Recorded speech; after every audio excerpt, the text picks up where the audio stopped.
Assalamualaikum warahmatullahi wabarakatuh. Gimana kabarnya? Baik semuanya? Ya, kita akan membahas tentang reaksi keseimbangan kali ini. Reaksi keseimbangan ini dipakai di industri banyak reaksi keseimbangan. Dalam kehidupan sehari juga banyak. Tapi untuk pelajaran selanjutnya kita akan menggunakan ini. Contohnya seperti pada keseimbangan asam basa ataupun kelarutan. Jadi kamu harus benar-benar memperhatikannya ya.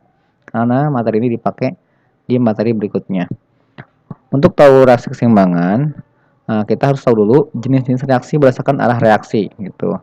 Yang pertama, ada reaksi irreversible atau reaksi tidak dapat balik atau reaksi disebut juga reaksi satu arah. Maksudnya apa? Jadi gini, beberapa reaksi kimia hanya terjadi dalam satu arah. Reaksi ini disebut dengan irreversible. Contohnya gini, telur digoreng, kan ternyata putih ya, mateng. Ternyata bening, setelah matang jadi putih warnanya, itu nggak bisa balik lagi gitu. Atau ketika besi berkarat, karatnya susah balik lagi jadi besi, walaupun sih kalau dipaksakan diupayakan bisa, tapi tidak spontan bisa balik lagi gitu. Berbeda halnya ketika es batu jadi air jadi es batu, itu gampang ya bolak-balik, itu reaksi reversible gitu. Yang kedua adalah reaksi reversible. Tadi irreversible, nih reversible atau reaksi dapat balik atau reaksi dua arah atau reaksi bolak balik gitu. Reaksi reversible itu reaksi yang terjadi kedua arah. Reaksi ini disebut dengan reaksi reversible. Jadi tidak hanya reaksi menjadi hasil reaksi, tapi hasil reaksi bisa balik lagi menjadi reaksi gitu. Contohnya reaksi irreversible. Ini tandanya, tanda panahnya gini. Ya. Ini reaksi yang tidak dapat balik itu satu arah, irreversible. Sedangkan kalau reaksi yang reversible nanti, contohnya ini.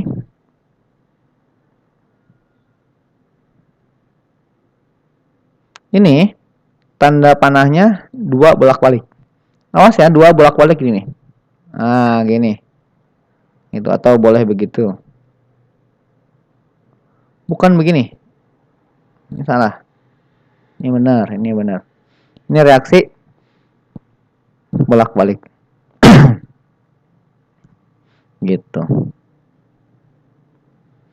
Lalu apa itu reaksi keseimbangan? Nah, kalau reaksi keseimbangan adalah reaksi di mana klik. Wah, ini banyak coret-coretnya. Hapus dulu ya, Bud. Ya. Jadi reaksi keseimbangan itu reaksi bolak-balik antara reaksi dan hasil reaksi pada ruangan tertutup di mana laju arah ke kanan sama laju arah ke kiri gini. Misalkan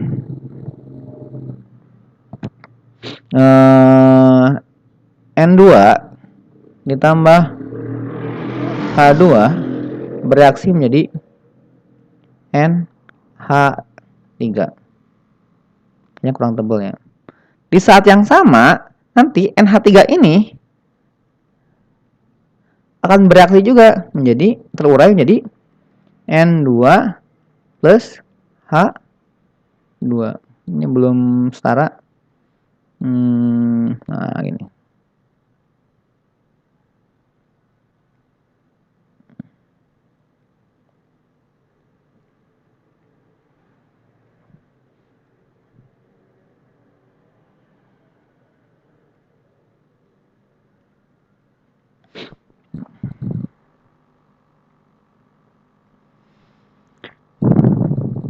Nah, awalnya kan laju reaksi itu kemarin dipengaruhi oleh konsentrasi ya. Awalnya kan NH3 belum ada kan? N2 dan H2-nya banyak. Maka reaksinya cepat nih menjadi NH3. Tapi lama-lama N2 dan H2-nya kan makin dikit. Kemarin juga kan reaksi yang cukanya sedikit lebih lambat kan ya. Karena ini N2H2-nya lebih berkurang, maka kecepatannya berkurang, makin lambat ini.